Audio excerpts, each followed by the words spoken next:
ભાવનગરમાં સરદાર વલ્લભભાઈ પટેલની જન્મજયંતિને લઈને ઉજવણી કરવામાં આવી।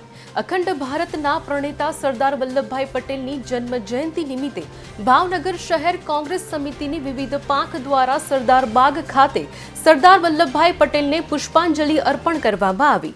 આ કાર્યક્રમમાં શહેર પ્રમુખ, શહેર અને જિલ્લાના કોંગ્રેસ અગ્રણીઓ અને યુથ કોંગ્રેસના આગેવાનો ઉપસ્થિત રહ્યા હતા।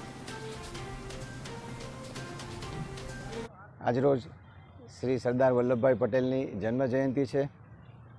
સમગ્ર વિશ્વમાં ભારતનું જો ગૌરવ હોય તો 5-7 ગૌરવો પૈકીના એક છે આપણા એ આઝાદ ભારતના રાષ્ટ્રનાયકો પૈકીના એક માનનીય શ્રી સરદાર વલ્લભભાઈ પટેલ હતા, જેમણે દેશને એક કરવા માટે થઈને પોતાના લોખંડી વિચારોથી સમગ્ર દેશમાં ભ્રમણ કરી, સમજાવટથી અને કોઈપણ જાતના બળ પ્રયોગ વગર રાષ્ટ્રને એક કર્યું।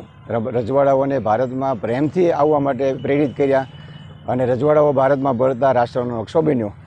વલ્લભભાઈ પટેલ પોતાની વકીલાતની અત્યંત તેજસ્વી કારકિર્દી છોડી અને પોતાની સંપત્તિ સાથે સમગ્ર રાષ્ટ્રને સમર્પિત થઈ ગયા। ગાંધીજીના વિચારોથી પ્રેરિત થયા। અહિંસાને પણ એમણે ખૂબ જ સારી રીતે સમગ્ર રાષ્ટ્રમાં અને વિશ્વમાં પ્રમોટ કર્યું। અહિંસાથી મોટામાં મોટા કાર્યો થઈ શકે છે એ જો ભારત પ્રસ્થાપિત કરી શક્યું હોય તો તેમાં ગાંધીજીની સાથે જ સરદાર વલ્લભભાઈનું પણ સાથે નામ લઈ શકાય।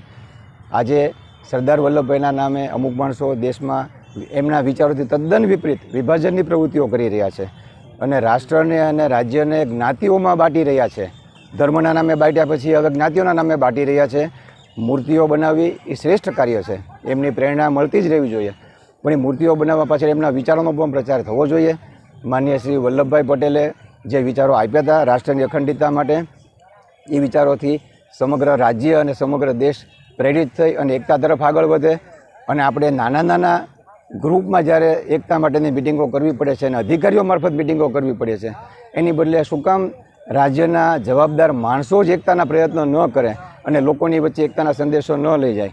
આ માટે આજરોજ વલ્લભભાઈ પટેલને કોંગ્રેસ પક્ષે શ્રદ્ધાંજલિ આપી છે અને એમના આદર્શો અને સિદ્ધાંતો પ્રમાણે ભાવનગર શહેર કોંગ્રેસ અને રાષ્ટ્રીય કોંગ્રેસ સતત ચાલતા રહેશે।